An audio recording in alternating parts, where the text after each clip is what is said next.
Hello guys, welcome back to our channel. तो BA study पर आपका फिर से स्वागत है। तो जैसा कि आप जानते हैं, हम यहाँ पर बीए के सभी सब्जेक्ट के सिलेबस को कंप्लीट करा रहे हैं। ऐसे ही मैं आ चुका हूँ आपके लिए बीए के फर्स्ट सेमेस्टर के जियोग्राफी का यूनिट 2 लेकर। जैसा कि आप सबको पता है, यूनिट 1 को हमने अच्छे से डिस्कस कर लिया है और वो हमारे चैनल पर अपलोड भी हो चुका है और दोनों ही मीडियम में अवेलेबल है, इंग्लिश में और हिंदी में, दोनों में ही। तो आप जाकर अपना यूनिट 1 अच्छे से कवर कर सकते हैं। बात करते हैं आज की वीडियो की। तो आज हमारा यूनिट 2 का पार्ट 7 होने वाला है। जैसा कि आपको पता है कि पार्ट 1 2 3 4 5 6 तक हमने ऑलरेडी कवर कर लिया है और चैनल पर अपलोड भी हो चुका है। ये हमारे इंग्लिश में हो रहा है और हिंदी में इसकी सेपरेटली वीडियो बनाई जाएगी। तो बात करते हैं यूनिट 2 की। तो यूनिट 2 में हमने जैसा कि बहुत सारी बातें कर ली। अगर बेसिकली जो बच्चे नए हैं उनको बता दूं यूनिट 2 के अंदर हमको क्या क्या पढ़ना है। तो यूनिट 2 के अंदर हमको सबसे पहले बात करनी है origin of continent and ocean, यानी कि किस तरीके से हमारे कॉन्टिनेंट बने और किस तरीके से हमारे ओशन बने, है ना। इसी के साथ बात करनी है हमारे को कॉन्टिनेंटल ड्रिफ्ट थ्योरी की और प्लेट टेक्टोनिक थ्योरी की, है ना। इसी के साथ हमको अर्थक्वेक और वोल्केनो के बारे में बात करनी है और आइसोस्टेसी को समझना है।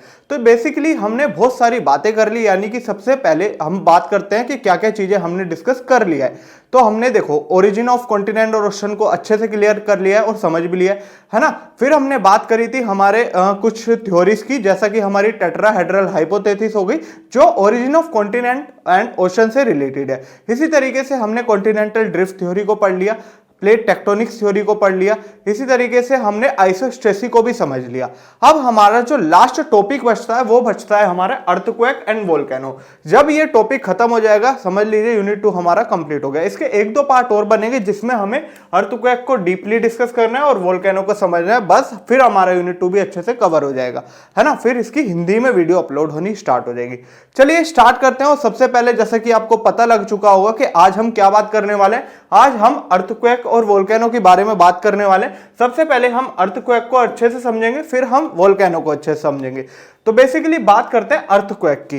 तो आपने जब डिस्कस किया था प्लेट टेक्टोनिक्स थ्योरी, उसमें हमने समझा था कि प्लेट होती है यानी लिथोस्फेरिक स्लैब होते हैं जिनको हम प्लेट बोलते हैं, जो हमारे क्या होता है मोल्टन मैग्मा यानी मैग्मा के ऊपर फ्लोट कर रहे होते हैं, यानी कि एस्थेनोस्फेयर के ऊपर फ्लोट कर रही होती हैं कुछ प्लेट, है ना। और वो प्लेट जब मूव कर रही होती है एक जगह से दूसरी जगह तो तीन तरीके की मूवमेंट करती है। एक तो हमने डाइवर्जेंट को पढ़ा था, कन्वर्जेंट को पढ़ा था और इसी तरीके से ट्रांसफॉर्म को पढ़ा था, यानी कि या तो प्लेट इधर जाती है या फिर आपस में टकराती है या फिर हॉरिजॉन्टली मूव करती है। अब इन तीनों ही केस में जब वो मूव करती है तो हमको अर्थक्वेक देखने को मिलता है, यानी कि उन तीनों के मूवमेंट की वजह से ही हमारे को अर्थक्वेक देखने को मिलता है। अब ये अर्थक्वेक होता क्या है, उससे रिलेटेड कुछ टर्म्स है ना, तो उसको डिस्कस करते हैं। सबसे पहली टर्म है हमारी सिस्मिक वेव्स। अब ये what are the seismic waves, तो देखिए seismic waves are vibration that travel through the earth interior. Seismic wave वो वेव्स हैं जो अर्थ के इंटीरियर से आती है। अब अर्थ के इंटीरियर में हमारी क्या देखने को मिलता है, प्लेट अर्थ के इंटीरियर तक जा रही है। अब जो वो मूव करती है तो वहीं पर क्या निकलती है, एक एनर्जी रिलीज होती है। अब एनर्जी किस फॉर्म में रिलीज होती है, वेव्स की फॉर्म में रिलीज होती है, जिनको सिस्मिक वेव्स बोला जाता है। Caused by earthquakes, volcanic eruption और ह्यूमन एक्टिविटीज, यानी कि जब अर्थक्वेक होता है, वोल्केनिक इरप्शन होता है और कुछ ह्यूमन एक्टिविटीज होती है अर्थ के इंटीरियर में, जब ये सब चीज होती है ना, तो वो क्या करती है, वहां पर एनर्जी रिलीज होती है जिसकी वजह से वो वेव्स की फॉर्म में क्या करती है, ट्रेवल करती है। उन्हीं वेव्स को सिस्मिक वेव्स बोला जाता है। क्लियर हुई, समझ आया। अब इसी तरीके से बेसिकली अर्थक्वेक को जब हम पढ़ रहे हैं तो ये होता क्या है, an earthquake is a simple words is shaking of the earth, यानी कि अर्थ का हिलना ही क्या होता है, अर्थक्वेक होता है। अब इसी तरीके से it is a natural event, ये नेचुरल इवेंट है ना, नेचुरल फिनोमिना है, हम तो कुछ करते नहीं है, ये अपने आप होता है अर्थ के इंटीरियर में, है ना। It is caused due to release of energy which generate waves that travel in all direction, यानी कि सबसे पहले क्या होता है अर्थ के इंटीरियर में क्या होता है, जैसे कि हमने प्लेट को देखा वो मूव करती रहती है, उसी की वजह से हमारी एनर्जी रिलीज होती है जो हर डायरेक्शन के अंदर ट्रेवल करती है। वो कैसे ये सारी चीजें होती है, आइयो इसको अच्छे से समझते हैं। सबसे पहले हमने प्लेट टेक्टोनिक्स को अच्छे से क्लियर कर लिया, यानी कि प्लेट होती है। अब कैसी होती है, आइए इसको एक बार देख लेते हैं। मान लेते हैं ये प्लेट है, समझ में आया।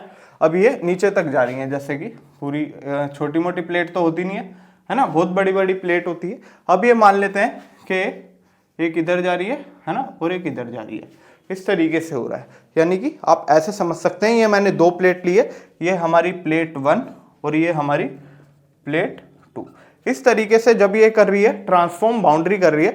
अब यहां पर देखो सबसे पहले जो हमारा लिथोस्फेयर होता है ना, अब लिथोस्फेयर में जो क्रस्ट होता है, अब क्रस्ट पूरा कितनी होती है हमारी, जैसे कि बहुत सारी बातें कर रही है क्रस्ट से रिलेटेड, तो क्रस्ट के अंदर जो रॉक्स होते हैं उन रॉक्स में कई बार गैप होता है, उसी गैप को हम फोल्ट बोलते हैं। जैसे कि यहां पर ये जो आपको लाइन दिख रही होगी ये वाली, ये क्या है, ये अर्थ जो हमारा अर्थ क्रस्ट है उनके बीच में गैप है, जो रॉक स्लैब होती है उनके बीच में गैप होता है। अब गैप को ही हम क्या बोलते हैं, फोल्ट बोलते हैं, या तो वीक पॉइंट बोल सकते हो आप।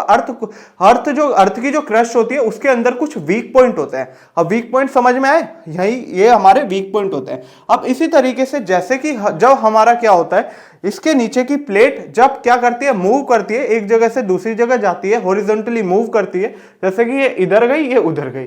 अब इन फोल्ट में क्या होता है, ये फ्रिक्शन, ये जब क्या होती है एक जगह से दूसरी जगह नीचे हो जाती है ना। मान लेते हैं ये ऐसी है,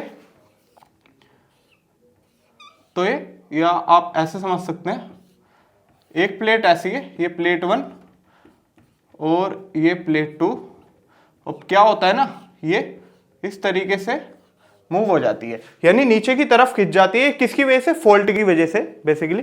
अब यहां पर क्या होता है, जैसे कि ये इस तरीके से मूव हो जाती है, सबसे पहले जो हमारी प्लेट थी उसमें क्या हुआ, मूवमेंट हुई, और जब उसकी मूवमेंट की वजह से जो फोल्ट थे, फोल्ट की वजह से वहां पर क्या हो गई, वो फ्रिक्शन क्रिएट हुआ, और फ्रिक्शन की वजह से ही हमारी एनर्जी रिलीज हुई। अब जिस पॉइंट पर एनर्जी रिलीज होती है उसको हम फोकस बोलते हैं, और फोकस से जस्ट जो बेसिकली सबसे ऊपर होता है, ऊपर वाला पॉइंट होता है, उससे डायरेक्ट, ये ऐसे बोल सकते हैं नियरेस्ट जो पॉइंट होता है उसको हम एपिसेंटर बोलते हैं। सबसे पहले एक और बार क्लियर करते हैं, ये हमारी दो प्लेट थी, अब दो प्लेट में मूवमेंट हुई, ये मूव हुई, इधर हुई, ये उधर गई। अब इसी तरीके से मूवमेंट की वजह से यहां पर जो फोल्ट था, अब फोल्ट की वजह से वहां पर क्या हुआ, ये इस तरीके से जो अर्थ की क्रस्ट है वो इस तरीके से नीचे की तरफ शिफ्ट हो गई। अब नीचे की तरफ शिफ्ट हुई जब उसमें फ्रिक्शन हुआ, अब फ्रिक्शन की वजह से ही यहां पर एनर्जी रिलीज हुई। या बेसिकली आप सिंपल वर्ड्स में क्या कर सकते हैं, ऐसे समझ सकते हैं कि यहां पर देखिए, यहां पर एक पॉइंट था अर्थ के, जो हमारी प्लेट थी, प्लेट जब मूव हुई,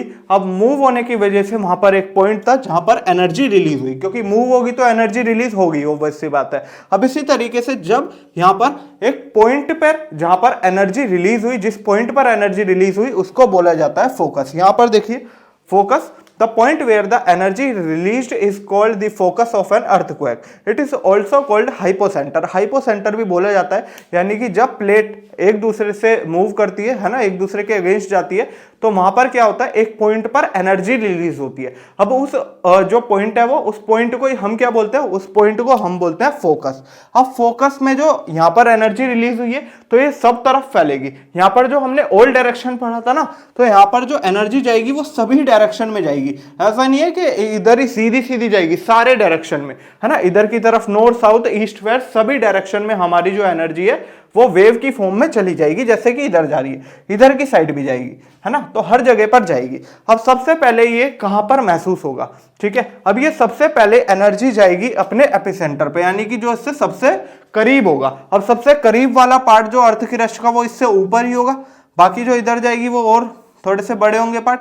सबसे जो नजदीक वाला पार्ट होगा वो होगा हमारा इसके डायरेक्टली ऊपर वाला, जिसको हम एपिसेंटर बोलते हैं। यहां से आप पढ़ सकते हैं the point on the surface nearest to the focus, है ना, ऐसा पॉइंट जो फोकस के सबसे करीब है उसको हम एपिसेंटर बोलते हैं। अब इतना तो कॉमन सेंस वाली बात है कि वो जो पॉइंट है फोकस, उसके डायरेक्टली जो ऊपर होगा वही सबसे पास में होगा, इसलिए उसका स्ट्रेट ऊपर वाला ही पार्ट जो होता है हमारा एपिसेंटर होता है, ठीक है। अब it is the first one two experience the waves, सबसे पहले वेव्स हमारी एक्सपीरियंस यही होती है, क्योंकि जो जितना पास होगा उसको इतनी ज्यादा ही क्या होगी, वेव्स का पता चलेगा। अब इसी तरीके से यहाँ पर वेव्स जाती है, और यहाँ पर जब वेव्स जाती है, अब यहाँ से फिर क्या, वेव्स इस तरीके से ट्रेवल होने लगती है, जिसकी वजह से ये क्या, हमारी पूरी अर्थ हिल जाती है, शेक कर जाती है, जिसकी वजह से अर्थक्वेक आता है ना। तो उम्मीद करता हूं आपको अच्छे से क्लियर होगा, ये सारी टर्म्स अच्छे से क्लियर हुई होगी। अब जो हमारी अर्थक्वेक वेव्स होती है, यानी कि जो वेव्स निकली यहाँ पर, इनके अलग अलग वेरिएंट देखने को मिलते हैं, अलग अलग टाइप्स देखने को मिलते हैं, जिनको हम अगली वीडियो में कवर करने वाले हैं।